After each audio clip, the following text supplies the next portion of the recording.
Welcome back and happy almost Halloween. This video is going to be a bit of an exploration on one of the characters that I grew up with from a little show called Murdoch Mysteries. I will start at the start in the sense that every year for Halloween, since starting my first year of university, I have tried to be a woman from history. My first year I was Amelia Earhart, my second year I was Laura Secord, and last year I was Pamela Coleman Smith.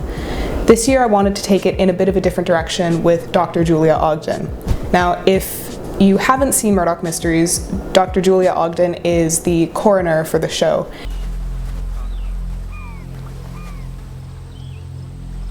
Given the condition, I'd say he's been in the water less than 8 hours.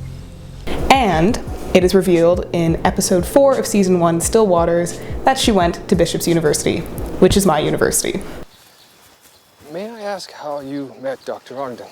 Well, Julia and I studied medicine together at Bishop's. I wanted to do a bit of an exploration on her character and the actual history behind the Bishop's medical faculty and women, with a particular focus on Dr. Maud Abbott. So it'll be a bit of a three-part video. The first part I'll talk about the real history, I'll talk about Julia Ogden in the second part and kind of break down the costume, and then the third part is the big reveal.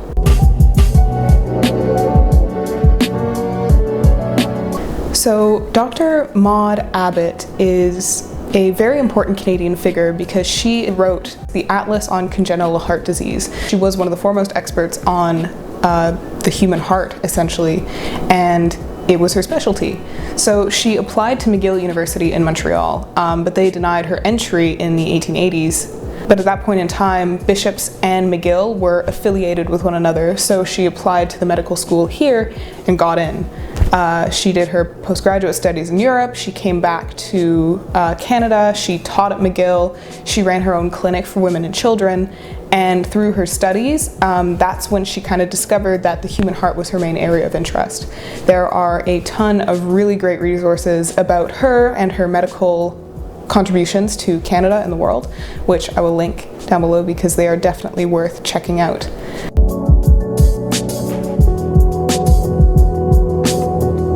One thing that I really admired about Julia Ogden is that she, in the show, is unstoppable. She's a coroner, she becomes a pathologist later, she kind of does a bit of everything.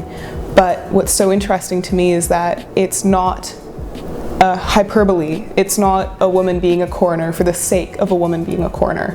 This actually happened in Canada at the time, and of course it's very rare to have women in medical institutions in the late Victorian era. It's still really nice to see that it did happen and those women made a profound impact on the medical field as we know it today.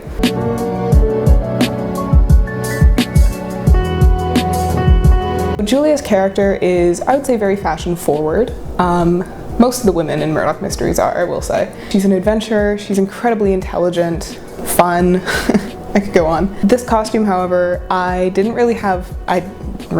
not have time to make something new. So I put together things that I already had in my wardrobe, which is why I'd consider this more of a history-bound than an actual historically accurate version of her costume.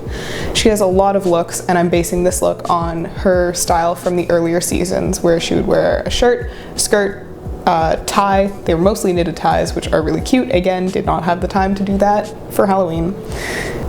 But yes, and also my hair isn't as long to braid it as long as hers is, so it looks a little stumpy, but whatever. Yeah, so again, the Historybound. The shirt I thrifted, I sewed on a collar to it years ago. The tie is my father's that I borrowed. The skirt is from the Black Snail Patterns walking skirt, and I sewed it way before I had any tangible sewing skills, so there are a ton of mistakes. It looks good from a distance, but not at all close up.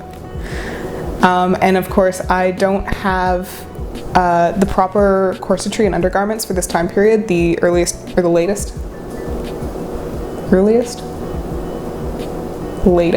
corset that I have is for the 1860s, not for the 1890s to 1900s. So there's no corsetry in this look at all, which is fine because it's a history bound. Yeah, so I guess it's more inspired by the character of Julia Ogden than anything else.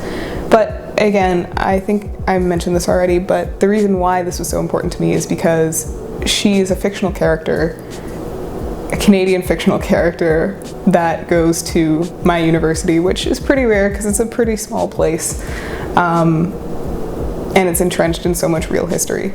So without further ado, the final look.